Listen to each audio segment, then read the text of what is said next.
وہ یہاں رہتے تھے علی مرتضیٰ کے زمانے میں، ان کی گھر حاضری کے لیے جاتے تھے. میں نے دیکھا ان کی جو بڑی بیٹی تھی زینب، آپ کے نقش چہرہ انہی کے ساتھ ملتا ہے. بتائیے آپ کی کیا رشتہ داری ہے ان کے ساتھ؟ آنکھوں میں آنسو آ گئے. فرمانے لگی وہ زینب میں ہی ہوں.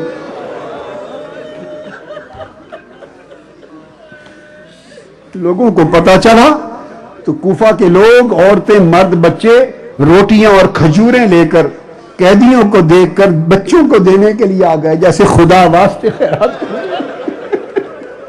بی بی زینب نے کہا نہیں، ہم آل رسول پہ صدقہ حرام ہے، ہمیں بھوکا رہنا گوارا ہے، خیرات نہ دو.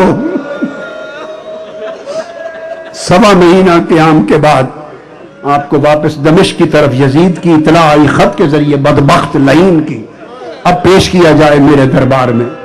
1.25 مہینہ کے بعد قافلہ روانہ ہوا. 2 دن کربلا میں رکے اور پھر دمشق چل پڑے. جب دمشق پہنچے، رستے میں ایک مقام آیا. اس مقام پر پہنچ کر رات کا وقت ہے، قیام ہوا. پھر آپ نے کجاموں میں اونٹنیوں پر شہزادیوں کو گنا. سکینہ پھر نظر نہیں آتی، پھر نظر نہیں آتی. آواز دی سکینہ سکینہ، نہیں ملی. پریشان ہوئی. آپ اتر آئی بےتاب ہو کر. پیچھے یہ ہوا تھا کہ سیدہ سکینہ بار بار بابا حسین کا سر اقدس جو دیکھتی تھی وہ روتی تھی. بابا کا سر دیکھ کے روتی تھی. اور بدبخت جو ساربان تھا وہ جھڑکتا تھا، وہ پھر اور روتی تھی، بابا کو پکارتی تھی، بابا حسین بابا حسین. وہ جھڑکتا تھا. اس بدبخت نے اس کا رونا دیکھ کر سیدہ سکینہ کا بازو پکڑ کے جو کھینچا تو جھٹک کے نیچے گرا دیا. اونٹنی پر قافلہ چل پڑا. سیدہ سکینہ خوف زدہ ہو کر بے ہوش ہو گئی تھی، اور جب ہوش میں آئی تو قافلہ جا چکا تھا. دوڑتی دوڑتی دوڑتی قافلہ مل نہ سکا.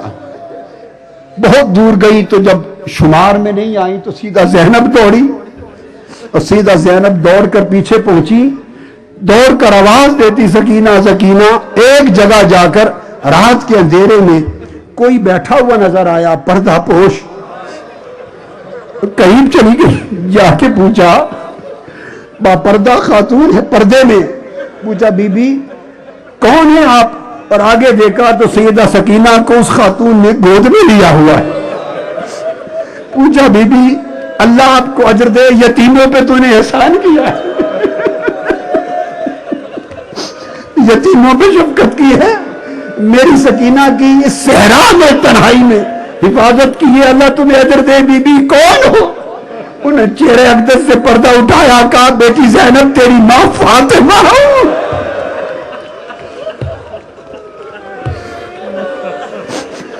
سکینہ کی رکھوالی کے لیے آئی.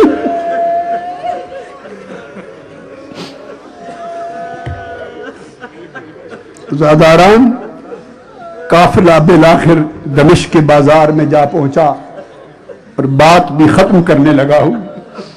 بازار دمشق میں قافلہ پھر جا کے ہجوم میں رک گیا.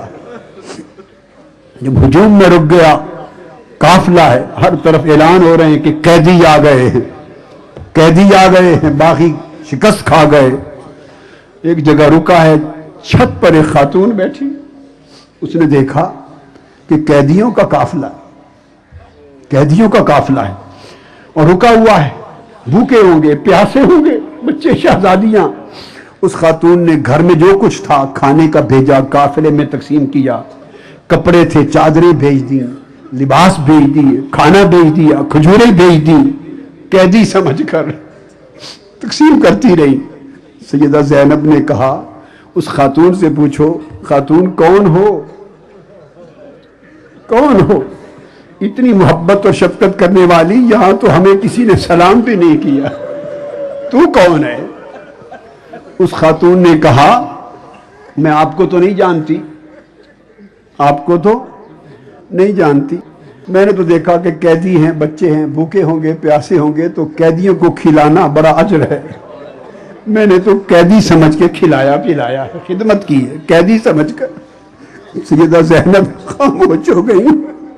ایک ہی بات پوچھی، خاتون اچھا اللہ تیرا بھلا کرے، بتا صلہ کیا چاہتی ہے، بتا دے صلہ کیا چاہتی ہے اور تو ہے کون؟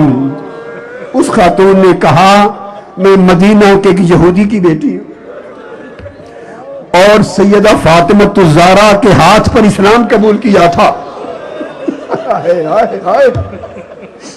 اور اس دن سے میں خاتون جنت سیدہ فاطمہ الزہرا کی نوکرانی ہو گئی تھی، ان کی کنیز ہو گئی تھی، ان کی کنیز تھی اور میں حسین اور زینب کو گود میں کھلاتی تھی۔ پھر جب سیدہ کائنات رخصت ہونے کا وقت آیا اس کے بعد میں چل پڑی، میں ادھر آ گئی۔ وہ دور آج تک بیٹھی ہوں، مدینہ جانا پھر نصیب نہیں ہوا۔ اگر صلہ میری اس نیکی کا پوچھتی ہیں تو میری ایک ہی دعا ہے، بس وہ میرا کام کر دے۔ بی بی نے پوچھا بتاؤ، اس نے کہا تب سے آج تک میں نے حسین اور زینب کو نہیں دیکھا، بس اس کا اتنا اجر دے دیں، دعا کر دیں کہ میں حسین کو دیکھ لوں، میں زینب کو دیکھ لوں۔ سیدہ زینب نے کہا کہ وہ زینب میں ہوں، یہ حسین ہونے سے پر۔ وہ حسین جو پیدا ہوئے تو حق سے شریعت خرید لی، وہ حسین جو پیدا ہوئے تو حق سے شریعت خرید لی، جب ہو گئے جماعت تو امامت خرید لی، میدان کربلا میں شہادت خرید لی، نانا کے اس نوا